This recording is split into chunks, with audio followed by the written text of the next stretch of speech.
sanadku waa 1961 magaalada Berlin oo ahayd wadnaha Yurub ayaa si daran loo kala qaybiyay gidaar aad u dheer ayaa cirka isku shareeray isagoo kala gooyay qoysas saaxiibo iyo labadii adduun iska soo horjeeday dagaalkii qabooba waxa uu ahaa mid kulul jawiga waxa buuxdhaafiyay shaki basaasnimo qarsoon iyo kala cabsasho aad u fara badan daawade kana waa bilowga sheekada hooska Berlin diyaar u noqo inaad gasho adduunka basaasnimada halista ah ee qabsatay Yurub xilligii dagaalkii qabooba dhexda mugdigaas ee kala qaybsanaanta waxa ku dhex jirtay hal qof oo kaliya haweeney lagu naanayso Nightingale waxay ahayd ruux aan caadi ahayn basaas ka tirsan sirdoonka Ingiriiska ee M16 indhaheeda waxay ahaayeen kuwa fiiqsan oo garta sirta qarsoon aqligeeduna waxa uu ahaa mid xawli badan luqadaheeduna waxay ahaayeen hubkeeda qarsoon waxa loo diray Berlin iyadoo wadata hal ujeedo oo ah inay soo hesho xog sir ah oo aad u halis badan xog haddii ay gacanta ku dhigaan cadowgu ay sababi karto dagaal aan la malaysan karin waxay ahayd inay la kulanto ila qarsoodi ah oo ka mid ahayd injineer lagu magacaabo Songbird waanaanaysteeda oo ballan qaaday inuu iftiimin doonto qorshe mugdi ah oo ay wadaan Sofiyeedku laakiin habeenkii kulanka wax walba waa isbedeleen goobtii qarsoodiga ahayd waxay noqotay goob dhig ku daatay iyo aamusnaan cabsi leh Nightingale waxay ogaatay in hawlgalkeedii sirta ahaa oo fashilmay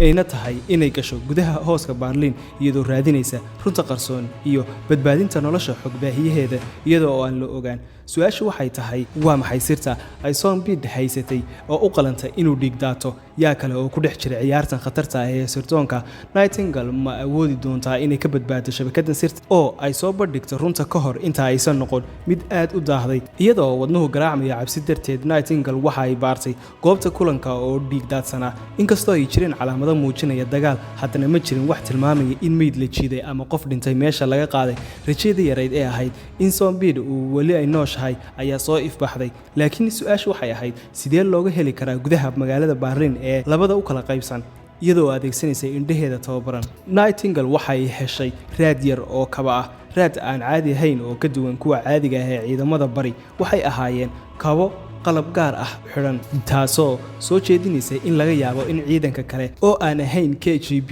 ay ku lug lahaayeen qabashada Songbird go'aan adag ayay gaartay waxay raacday raadkii qarsoonaa iyadoo si taxadar leh uga fogaanaysa wadooyinka waaweyn iyo isha askarta bari raadku waxa uu geeyay dhanka galbeed taasoo ahayd wax lala yaabo oo ah in KGB waa sirdoonka Ruushka ay qabatay Songbird shaki cusub ayaa maskaxdeeda ku dhashay raadkii ayaa Nightingale geeyay dhismo duuga oo ku yaala dhinaca bari ee xadka si aamusnaanaha ay gudaha ugu dhuumatay iyadoo dareemaysa in ay soo dhawaanayso gudaha waxay ku arkaysaa laba nin oo dhar rayid ah xiran laakiin qaabkooda iyo hubkooda casriga ah waxay muujinayeen inay yihiin xirfadlayaal khatar ah waxay hayeen Songbird oo miyir daboolan oo kursi ku xiran miis u dhow waxaa dul yaala dokumentiyo badan oo u eg kuwa Songbird ballan qaaday inay sii doonto waqtigu uu yar yahay Nightingale waxa u baahan tahay inay go'aan degdeg ah samayso ma weerari doontaa iyadoo halis gelinaysa wax walba mise waxay isku day doontaa inay hesho hab ay si qarsoodi ah xogta ku hesho oo ay badbaadiso Songbird doorashada ay samayn doonto waxay go'aamin doontaa mustaqbalka hawlgalkeeda iyo nolosha xog bixiyaheeda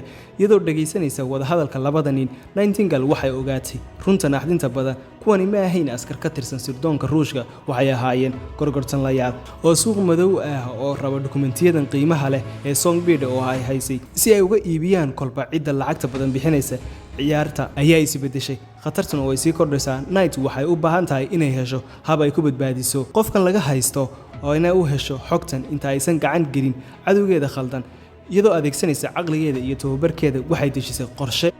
iyadoo adeegsanaysa qalabkeeda raadiyaha ee yar waxay dirtay calaamad qasan oo u muuqatay mid ka mid ah qalab military oo Sofiyeeti ah rajadeedu waxay ahayd inay argagax geliso gorgortanlayaashan oo ay u maleeyaan in ciidamadii bari ay soo dhawaanayaan qorshaheedii waa uu shaqeeyay argagax ayaa ka muuqday wajigooda waxayna bilaabeen inay si degdeg ah u urursadaan alaabtii ay meesha ay ku haysteen intii ay mashquulsan yihiin Nightingale waxay si dhaqso ah uga baxday meeshii ay ku dhuumanaysay waxayna u weerartay si xirfad leh dagaal degdeg ah kadib waxay awooday inay ka adkaato labadoodaba iyadoo dhaawacana ay ka furatay Songbird waa qofkii laga afduubtay waxay heshay dokumentiyadii waxay xaqiijisay inay yihiin xogta ay raadinaysay iyadoo caawinaysa Songbird waxay ka baxsadeen dhismaha halista waxa ayna dib ugu laabatay Berlin galbeed iyadoo oo wadata guusheeda qarsoon waxa ay la kulantay madaxdeedii xogta ay soo heshayna waxay noqotay furaha furitaanka qorshayaasha cadowga waxaa si qarsoodi ah looga saaray Berlin Zombie waxaana la siiyay nolol cusub oo ammaan ah.